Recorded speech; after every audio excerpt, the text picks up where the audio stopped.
Oh, Cactuar, why? Welcome to the Let It Diary, where I'll be going over all of the things that are happening in the world of Let It Die this week, which is quite a lot of stuff as it turns out. We'll be going over the 1.21 patch notes from last week and some of the announcements from the TGS over the weekend, and just generally taking a look at where I am with the game, my progress from this week, and what I plan to do moving forward. First thing I'm going to do is get last week's patch notes out of the way. This came in after the 1.20 update, so there's not a lot to it. First up, haters and screamers will now appear correctly on the minimap if you have the Treasure Hunter skill decal. There was a bug that was preventing them from showing up. And secondly and lastly, premium decals sometimes did not have the correct graphics, so they wouldn't have the foil finish on them when you got them, so that has been fixed. And that's it for the 1.21 patch notes. Next up, to coincide with the start of the Tokyo Death Metro Battle Rush event, all rank, Tokyo Death Metro rank will be reset on the 27th, so you'll be going back to 0 points. And if you want to climb all the way back up to a higher rank, you'll have to do that from 0.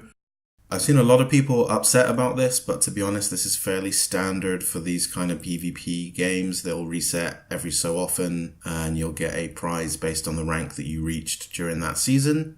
So, honestly, I don't see why people are upset about this. This is fairly standard, but be aware that that is happening on the 27th. Additionally, they announced this morning that there will be some special login bonuses because it's autumn week. So we'll be having from the 25th of this month to the 1st of October, you'll be able to log in and get some additional stuff. So you'll be getting 3 death metals on Monday, 3 one-day express passes on Tuesday, 3 golden birds on Wednesday, and then that will repeat through to Saturday. And then on Sunday, you'll get a final 3 death metals. So that's pretty awesome. I'm happy with that. Next up is perhaps the craziest thing we've seen so far from Let It Die, which is saying a lot. They've announced a collaboration similar to the Gravity Rush crossover event from a few weeks ago with World of Tanks, which should be really interesting. I'm assuming this is going to take the same form, so we'll get some event decals. They may even be the same ones with a different skin, and probably a set of armor, which will be cool. Hopefully it's not £10 this time. Hopefully it's either 5 or it's included with the monthly express pass, but I'm not getting my hopes up for that. If it's really cool, I'll buy it. I skipped over the cat one from Gravity Rush, so we'll see how this turns out. I don't expect to see it for a while because it was only announced yesterday. But honestly, as random as this is, I think it's kind of cool. So that pretty much covers new announcements from this week. So I'm going to be moving on now to how I've been getting on in the game. As some of you may be aware, I'm now streaming on Mondays and Tuesdays again because I've successfully moved house. I've started my new job and I have reliable internet access again. Woohoo, which is awesome. So over the weekend, I climbed from floor 34 up to 37, and I finally unlocked grade 5 fighters, which is really cool. So I can relax for a little bit now because I'm not super panicky about getting to grade 6. So that's okay. I will be climbing to floor 40 soon and starting to prepare for the 40th floor boss. But the biggest thing that's causing me a problem right now is with the introduction of level 125 haters from achieving grade. The game's gotten a hell of a lot more difficult, so I'm going to spend some time grinding out some armor and some new weapons. One of my biggest achievements this week actually was taking the pork chopper all the way from +2 to pork chopper plus, which is awesome. It's over 1,000 damage. It's the best weapon I have so far, and I fucking love it. I even prefer it to the Death Burner, to be honest, because of the poison effect.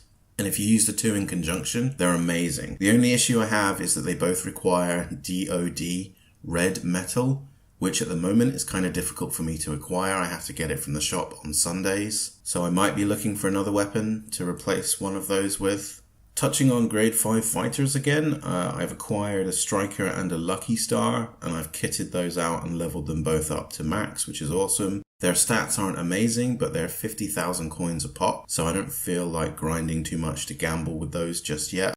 So yeah, it's been a pretty good week overall. Now that I'm kitted out to farm bosses with my Lucky Star, I found drop rates are a lot better. Goto 9, for example, the one that drops black metals, dropped 14 in a row for me the other day, which is fucking amazing. Normally I have to kill him 4 or 5 times just to get one, so we've had a really good week there. And lastly, I just want to touch on my thoughts from the changes that were made last week, the recycling stuff and the Death Metro changes and stuff like that. First up, recycling. I quite enjoy the mechanic. I think it's got potential, but at the moment, I think the amount of recycling points you get from particularly blueprints is kind of insane as to make it negligible. I mean, for between 50 and 200 points, when you need 125,000 points to get a red metal, like, I get that this isn't supposed to be free metals for everyone, you know, easy road. That's fine, but I feel like maybe that's a bit too much.